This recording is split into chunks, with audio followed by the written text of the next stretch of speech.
फिर मनमोहन ही अपने बीच में नाचने लग जाएगा, याद रखना। ये ऐसी जो शक्तियां है ना, ये आपको ईश्वर से जोड़ने की चेष्टा करेगी। और जब आप ईश्वर से जुड़ोगे आनंद हो जाएगा। देखो अपन जिंदगी भर करता रहा,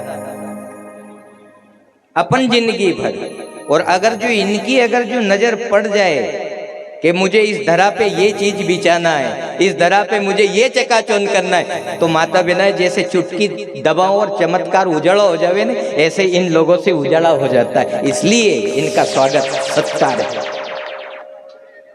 और देखो आप राजनेता है, सत्ताएं आती जाती रहती है, कभी इनके हाथ में कौन सी सत्ता आ जाए, है ना। इसलिए अपन को इनसे सबसे जुड़ के रहना। और देखो ये एक जंगल का मैटर है। आप जितने भी नवयुवक लड़के बैठे, अपने ऐसी बातें भी करना चाहिए कि नहीं करना चाहिए ना, करना पड़ेगी, तब जाके तो जंगल में वो मंगल वाली भावना है वो हमें दर्शन देगी कि जंगल में मंगल हो गया। और सबके सहयोग से ये व्यवस्थाएं चलती है और चलती रहती है।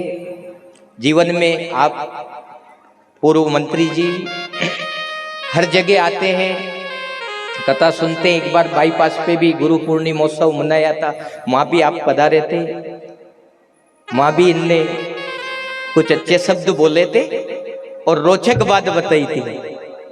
तो ये गुरु ज्ञान है, और गुरु ज्ञान के द्वारा जो जीव रमण करता है ना, उसका साथ करता है, उसकी तो जय जयकार हो जाती है साहब। चाहे भले छोटा दुरु हो, चाहे महर्षि वाल्मीकि हो, चाहे तुलसीदास जी हो, कोई भी हो, सबकी जय जयकार हो जाती है। और भी अन्य अपने राजनेता पधारेंगे तो ऐसे अपन सबका स्वागत करते हुए कथा की ओर यात्रा करेंगे। पर ऐसो कोई नहीं रहे यहाँ हीरा को पर कहियो राम, कोई नहीं रहे। आपने कितनी तन्मयता से इस भजन को गाया, और नाचने वालों ने भी कमाल कर दी, एक एक हाथ उजड़े। क्या चैतन्यता जागी बताओ आप।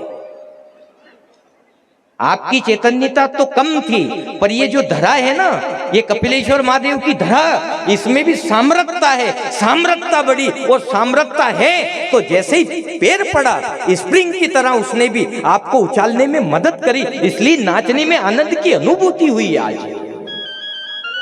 इसीलिए तो मैंने कहा था कि एक बार पहले भी आप आए थे तो आप बहुत नाचा था उस दिन, तो अब भी आपको एक बार तो नाचना पड़ेगा। उम्र के अनुसार चलो ठीक है, नाचने की नहीं के, लेकिन आपकी जब चैतन्यता जागेगी तो फिर आप थोड़ा सा एक भजन में नाच के बताना, बहुत अच्छा नाचते हैं। और यदि आप नाचना नहीं छोड़ोगे ना, तो ये सामर्थ्य शक्ति भी आपके साथ नाचने लग जाएगी और काम बना देगी। फिर वो कुछ मैं पते की बातें करता हूं, और यदि पते की बात यदि हो जाए तो पत्ते पत्ते में भी उस वाणी का शंखनाद होने लग जाता है, झनकार फूट निकलती है और लोगों को सुनाई देती है। और सुनाई दे तो ऐसे उस संदेश को कौन नहीं सुनेगा, क्योंकि वो तो जड़ में भी चैतन्यता का बोध करा देता है। सबने उसका गुण गाया साहब। जब वो धरा पे जब एक समुच्चय जब विद्वान शक्ति जब आई वृंदावन गोकुल में, जिसको हमने कृष्ण नाम से भजा, जिसको हमने पवित्र पावन गोपाल नाम से भजा, जिसकी हमने आराधना करी, और लोगों ने भोजन पानी छोड़ दिया। यहाँ तो कहे कि भूख लागे व्रत नहीं होवे, पर उन्होंने तो अखंड आराधना करी। सांडिल्य ऋषि आटोयाम व्रत करते थे और एक बेर का फल खाते थे साहब, बेर का पेल से व्रत छोड़ के, और भगवान को याद करते थे।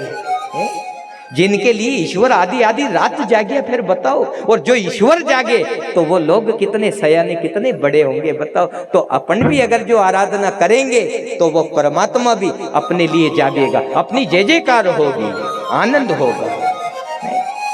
तो अपन जय जयकार करेंगे, बस बीच में कभी जय जयकार नहीं करी, पर दो जय जयकार करेंगे। बोलो कपिलेश्वर महादेव भगवान की जय हो, वृंदावन बिहारी लाल की जय हो।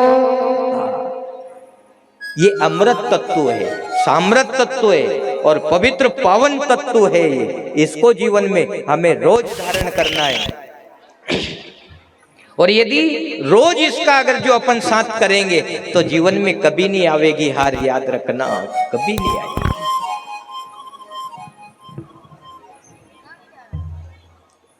इसलिए वृंदावन वासियों ने यही संदेश दिया था कि गोविंद के गुण गाओ मनवा, गोविंद के गुण गाओ। ईश्वर का गुण ही जीवन में श्रेष्ठ है। इसलिए कर्म की महत्ता बताइए, और जो जैसा कर्म करता है फिर उसको वैसा फल तो मिलेगा, क्योंकि कर्म का फल कभी विधाता अपने पास नहीं रखता है। कर्म का फल आप अपन सबको मिलेगा। अच्छा करोगे अच्छा मिलेगा, और बुरा करोगे तो बुरा मिलेगा। इसलिए कर्म की प्रधानता। और भागवत में भी आज बताया कि राजा नृग ने एक गाय दी हुई दान पाची पुनः दान कर दी, उसको गिरगिट बनना पड़ा था। लेकिन पुण्यों का यदि जो जीव संचय करता रहता है, एकत्रित करता रहता है, वो पुण्य